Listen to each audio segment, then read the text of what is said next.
Ballon ডিওরের বাকি লিস্টগুলো যদি আমরা দেখে নিই, সেখানে আলোচনা যে জিনিসটা নিয়ে হচ্ছে, রাফিনিয়া তিনি টপ 4-এও আসলে ছিলেন না, সেখানে রাফিনিয়া ছিলেন 5 নম্বরে, এবং পেড্রিকে নিয়ে প্রচুর আলোচনা হয়। বার্সেলোনার মিডফিল্ড জেনারেল সেই পেড্রিকে আপনি টপ 10 জনের নামের তালিকাতেও খুঁজে পাবেন না। সেই পেড্রিকে খুঁজতে হলে আপনার যেতে হবে 11 নম্বরে। আমরা প্রথম 10 জন নিয়ে কথা বলি, এরপরে এক পাতা করে বোঝা যেতে পারবো। Ousmane Dembele, Lamine Yamal, Vitinha, আমরা এই তিনটা একেবারে প্রপারলি প্রেডিক্ট করতে পেরেছিলাম। মোহামেদ সালাহ চতুর্থ স্থানে ঢুকে গেছেন, রাফিনিয়া হয়েছেন পঞ্চম, ষষ্ঠ আশরাফ হাকিমি, কিলিয়ান এমবাপে সপ্তম, কোল পালমার, জিয়ানলুইজি দোনারুমা, এরপরে দশম হয়েছেন PSG left back Nuno Mendes. এখন রাফিনিয়া যে কারণে টপ 3-তে নাই, এটা একটা প্রশ্নবোধক চিহ্ন আনতে পারে, কিন্তু প্রথম হয়েছেন কে? Ousmane Dembele, Champions League winner, matter করে, আপনি এটা এড়াতে পারবেন না। রুচি চানাচুর অরিজিনাল মিক্স, চানাচুরের আসল স্বাদ। দ্বিতীয় লামিন ইয়ামাল। হ্যাঁ, রাফিনিয়া গতবার দুর্দান্ত করেছেন, ইনফ্যাক্ট লামিন ইয়ামালের চেয়েও কিছু কিছু জায়গায় তিনি খুবই ভালো করেছেন। বার্সেলোনার গতবারের লা লিগা জেতার পেছনে আমি দেখি সবচেয়ে বড় অবদানটা ছিল রাফিনিয়ার, সঙ্গে লামিন ইয়ামাল। কিন্তু এখানে অনেক সময় এইসব ভোটিংয়ের ক্ষেত্রে সাংবাদিকদের মাথায় বা যারা ভোট করেন, অনেক সময় নামগুলো ম্যাটার করে।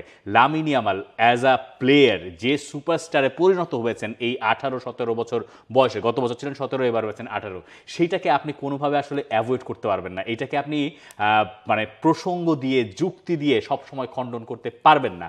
এখন তৃতীয় পজিশনে ভিতিনিয়া হওয়ারই কথা ছিল বোধহয়, ভিতিনিয়াকে ছাড়া আসলে ব্যালন ডিওরের টপ 3 লিস্টটা কমপ্লিট হতো না, কারণ আপনি যদি ওসমান দেমবেলেকে অবদান দিয়ে থাকেন পিএসজি চ্যাম্পিয়ন্স লিগ জেতাতে, সেখানে ভিতিনিয়ারও আসলে সমান অবদানটা রয়েছে। হয়তো আপনি গোল বা অ্যাসিস্টের লিস্ট দেখলে যদি এটা যাচাই করেন, তখন হয়তো বা আপনি সেই জিনিসটা গ্র্যান্ট করবেন না, বাট হচ্ছে ওভারঅল পিএসজির খেলাটা আসলে কন্ট্রোলই করেছেন হচ্ছে ভিতিনিয়া। আপনি যদি এখন 4 নম্বর তালিকাটা আসেন, সেখানে মোহাম্মদ সালাহ, হ্যাঁ, লিভারপুলকে তিনি প্রিমিয়ার লিগটা জিতিয়েছেন। আপনি ওভারঅল যদি দেখেন, মোহাম্মদ সালাহ 57টা ম্যাচে 34টা গোল করেছেন আপনার রাফিনিয়া, 52 ম্যাচে সেখানে 34টা গোল ছিল সালাহ। এই দুইজনের কম্প্যারিজনে যদি আসেন আপনি 4 এবং 5 নাম্বার, সেই জায়গায় সালাহ হচ্ছে জিতেছেন প্রিমিয়ার লিগ, রাফিনিয়া সেক্ষেত্রে জিতেছেন হচ্ছে লা লিগা। এর বাইরে তো আপনার চ্যাম্পিয়ন্স লিগে তো হচ্ছে গিয়ে কারোর কোনো ইয়ে নাই। কিন্তু চ্যাম্পিয়ন্স লিগে বেশি দূর গিয়েছে তো রাফিনিয়ার দল বার্সেলোনা। চ্যাম্পিয়ন্স লিগে দুজনের গোলই আবার সমান, তিনটা।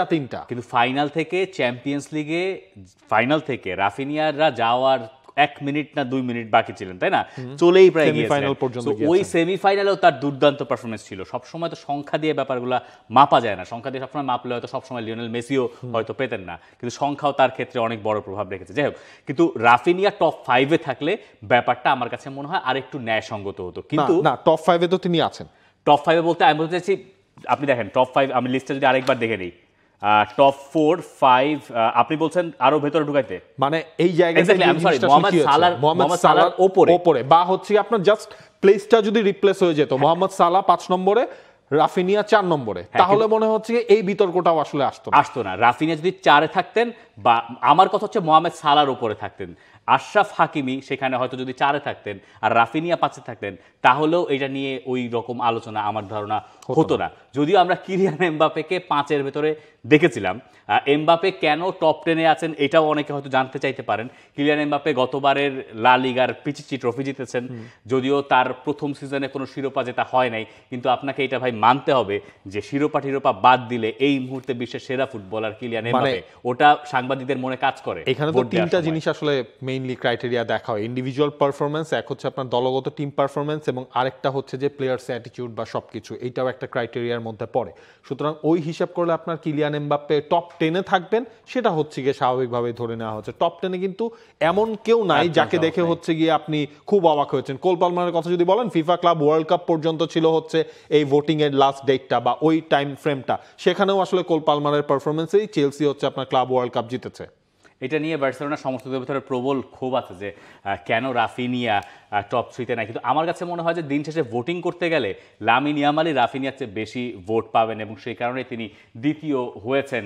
পরের লিস্টে আমরা দেখে নেই, অর্থাৎ 11 থেকে 20 পর্যন্ত পেদ্রি হয়েছেন 11তম, কিলসা কাভারাৎসকেলিয়া, এরপরে হ্যারি কেইন, ডিজেরে দুয়ে, ইয়োকেরেশ, ভিনিসিয়াস জুনিয়র হচ্ছেন 16তম, রবার্ট লেভানডফস্কি, স্কট ম্যাকটমিনে, যাও নেভেস, এবং এরপরে লাউতারো মার্টিনেজ। ভিনিসিয়াস জুনিয়র 16তম হয়েছেন, খুবই স্বাভাবিক, তাই না? খুব স্বাভাবিক, কারণ হচ্ছে ভিনিসিয়াসের ড্রপ ডাউন হচ্ছে 2 থেকে তিনি 16তে নামলেন, তার পারফরমেন্সও তো হচ্ছে কি আপনার লাস্ট সিজনে অনেক ড্রপ ডাউন করেছে, সুতরাং এই জিনিসটা হওয়াটাই স্বাভাবিক। আপনি খাভরাজখেলিয়ার উত্থানটা দেখেন, খাভরাজখেলিয়া কোথা থেকে আসলে কোথায় উঠলেন, পিএসজিতে খেলে চ্যাম্পিয়ন্স লিগ জিতে, এই জিনিসগুলো আসলে মার্ক করছে। দুটো শিরোপা জিতেছেন, কিন্তু দুটো লিগ শিরোপা, একটা স্কুদেতো আর একটা হচ্ছে লিগ। ওটা অর্ধেক করে রেখে এসেছিলেন, এরপর বাকি অর্ধেকটা 30 জনের লিস্টে একজনই আছেন যিনি দুটো লিগ জিতেছেন এক মৌসুমে। পরের লিস্টে যদি আমরা দেখে যাই, Serhou Guirassy, Alexis Mac Allister, Jude Bellingham, Fabian Ruiz, Denzel Dumfries, Erling Haaland, Declan Rice, van Dijk, Florian Wirtz এবং মাইকেল ওলিসে, বায়ার্ন মিউনিখের প্রতিনিধি। আর কিছু বলা আছে? গিরাসি গতবার চ্যাম্পিয়ন্স লিগের টপ স্কোরার, ম্যাকালিস্টাররা জিতেছিলেন প্রিমিয়ার লিগ, বেলিংহাম তো বেলিংহাম, ফাবিয়ান রুইস আরও একজন যার আসলে এখানে থাকারই কথা। পিএসজি দিয়ে মানে 6 লাভ, মানে পিএসজির ওই আপনি টপ 30-র মধ্যেও দেখবেন হচ্ছে গিয়ে কে নাই, সবাই আসলে আছে। হ্যাঁ, মার্কিনিয়াস বাদে Nuno Mendez, Ashraf Hakimi, Donnarumma সবাই আসলে আছে, এবং এই জিনিসটা হয় আসলে স্বাভাবিক, যে জিনিসটা আপনি শুরুতে বলছিলেন, যেহেতু এই সিজনের ওভারঅল মানে বেশি ইম্প্যাক্টটা রেখেছে চ্যাম্পিয়ন্স লিগ, সেই চ্যাম্পিয়ন্স লিগের উইনারকে পিএসজি, সুতরাং পিএসজির ফুটবলার থাকাটাই স্বাভাবিক। আসলে ব্যালন ডি নিয়ে আপনি যখন আলোচনা করতে যাবেন, এগুলো পুরনোর নয়, এবং আমার কাছে একটা মনে হবে, নাবিল খানের কাছে আরেকটা মনে হবে, আপনার কাছে আবার আরেকটা মনে হবে। এই কারণে এইসব পুরস্কার নিয়ে অনেক বেশি তর্ক বিতর্ক করার সুযোগ থেকে যায়। তবে এই যে ব্যালন ডিওরটা শেষ হলো, আমার মনে হয় আগামী 5 মাস আমরা অ্যাডেড টাইমে ব্যালন ডিওর কে জিততে যাচ্ছেন এই টাইপের প্রশ্ন থেকে আমরা বেস্ট আছে তো আবার এই বছর। ঠিক আছে, আপনি এই আলোচনা থেকে এখনই নিস্তার পাচ্ছেন না। For more updates, subscribe to our YouTube channel and click on the bell icon. Follow us on Facebook and Instagram.